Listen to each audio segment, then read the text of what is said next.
That's true. Yes, well, I lied last night. I'm probably lying now. All right. That's a bad example, but see, I will set that bad example so you don't follow it. That's how much I love you guys.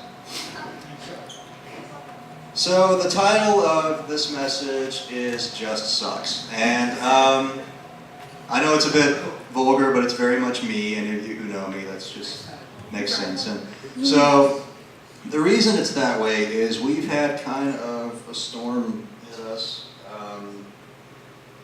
this week. Last week we had Ruben Trinidad was killed, a senior at Rowlett High School, and of course there was a young man who I think was a freshman or sophomore over there that took his life, and that's just hard to believe. And so, your heart breaks kind of in both directions for that. And then on top of that, we had a kid today at Rowlett High School, I think, get hit by a car in the parking lot. And so he's on the prayer board back there. We've had a couple families in the church experience some pretty heavy loss, and that's just hard to go through.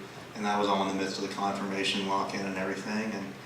And it seems like everything just kind of piles up and hits at once. And it's in those times usually where we find ourselves in our faith going, what is going on? And I hope some of you feel that way too. Like when things start going awry, like when it comes to faith, it feels a little shaky sometimes. You're kind of like, God, what are you up to? Are you busy? Are you somewhere else? You're not seeing what's going on? And if you're like me, that kind of crosses your mind pretty frequently. And sometimes life just sucks. And it's true. And I think there's a culture of Christianity that's around that's like, you're not supposed to think that or say it.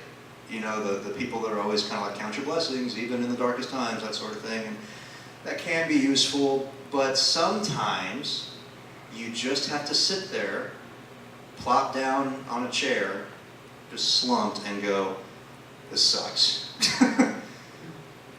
There's just something about fully feeling a situation that seems a lot more healthy than trying to paste it over with the Jesus loves you smile. It just doesn't do as much, And the reason I picked this text is because I'm of the mind that the actual Christian faith is not one that glazes over the suffering in life with that Jesus loves you smile, where you're kind of crazy because you're smiling in the midst of death and chaos.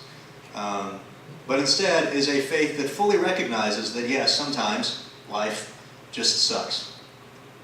And in fact, the faith is made for those moments. Not just to make you feel better in that sort of superficial way, but to actually address and provide comfort and peace in the midst of that suffering, in the midst of that pain. It actually has some power there. And this is a text that I used for New Year's Day, when I preached New Year's Day. And I felt like revisiting it again, especially this small part here, that he had to be made like his brothers and sisters in every way, and he became a merciful and faithful high priest in things relating to God in order to wipe away the sins of his people. This comes from the book of Hebrews. And in Hebrews, there's this big discussion of Jesus post-resurrection, post-ascending to heaven, and that Jesus is in some way a high priest before God. And he's a merciful and faithful one that because of his work as high priest, we are able to approach God. And so, a little bit of background, that's Old Testament stuff. Okay, if you don't know anything about the Old Testament, that's why this metaphor doesn't make any sense. In the Old Testament, in Judaism, there's the high priest who's at the tabernacle. And there's a section of the temple that you can go into, and there's a section further in the back that you can't. And that section in the back is called the holiest of holies. And that's where God is thought to be. And the high priest is the only one who can go in there and make a sacrifice, usually of a bull, for the sins of the people of Israel, for the entire nation. Okay, and so the metaphor is being taken up here in Hebrews that discusses Jesus as the one who makes a sacrifice for all of humankind. which makes him kind of the high priest. So that's where that discussion comes from, okay? A lot of the crucifixion, the blood language that kind of freaks us out as modern people, the reason it uses that language is because Jesus was Jewish, the idea of a Messiah is Jewish, and it comes from the Jewish scriptures. So that's where that comes from. So don't freak out too bad about it. It's borrowed so that people understand what's happening, okay? But what I love about this passage is verse 18. He's able to help those who are being tempted, since he himself experienced suffering when he was tempted. Now, what temptation are we talking about here? It's not just, man, I really want that candy bar. I'm going to take it. You know, that's not really what we think of temptation, right? Is like doing something kind of overtly wrong like that. But in Hebrews, what he's talking about temptation is about people actually giving up on the faith because of suffering in life. Right? Life starts to suck, and sometimes because they're Christians, especially back in this time, and people are starting to kind of think about falling away, and this is an encouragement to not do that. See, the biggest temptation that we have is to flee away from suffering, not only in our own life, but from the suffering of others. Right? We don't necessarily want to look at it, acknowledge it sometimes, because it's hard. It just sucks. And that's not really how a Christian should approach life. And I'll tell you why. It's because we don't have a God who doesn't understand. When we do that cry out thing, and we say, God, where are you? What are you doing? Have you had any idea what's going on down here? The actual answer to that question is yes. About as well as you, if not more. Because this is a God who took on flesh and who actually experienced suffering in life. God didn't even become a person who was important. Didn't even become a person who was rich, didn't become a person who didn't experience suffering and could have avoided it. God could have, but he didn't. Became a poor son of a carpenter who lived homeless for the last years of his life, wandering around, helping people, and talking to people that he shouldn't have been, touching people that he shouldn't have, in order to heal them or to be in community with them. And all of this is unheard of. It caused him immense pain and suffering and discomfort, and yet still stuck with it. And it's because it was worth it to do so. Why?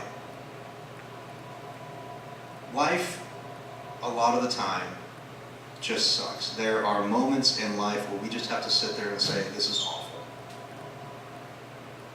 And recognize suffering and say, that's just what it is. It's terrible.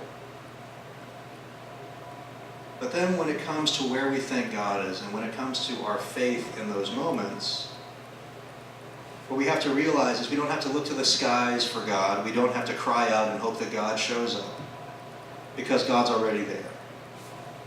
God was the first to shed those tears, the first to mourn that loss, the first to feel that stress and that heartache. Just as it says in this passage, was the first to experience suffering and temptation. And through that, he's able to help us. Because we know that we have a God who has not only faced those things, but who has overcome them. They don't have the last say in our lives. So even though we experience pain and suffering, we are able to fully experience that, but then move on from there in strength, knowing that God has overcome, and that we too can overcome. And so my encouragement to you is, one, don't run away from the suffering that occurs. When you see it in someone else or when you notice it in yourself, recognize it, see it, look at it. It's there. And there's nothing wrong with feeling it and knowing it. But second of all, never ever forget that God hasn't abandoned you, God hasn't left you, God is not waiting for you to call so that he can show up. God is already there with you in that moment, feeling everything that you're feeling, having felt it, and already has overcome it. And so when the time comes, the third thing is that we move on in strength, in the knowledge and in faith that God has overcome and we are able to overcome, and to bring hope to people who need to hear that they can overcome. Recognize the suffering, feel it, experience it. Know that God is with you. and empower others to do the same. This is the Christian life, and sometimes it just sucks, and that's okay. Because we have a God who understands and a God who loves us and will bring us through it. To greater things.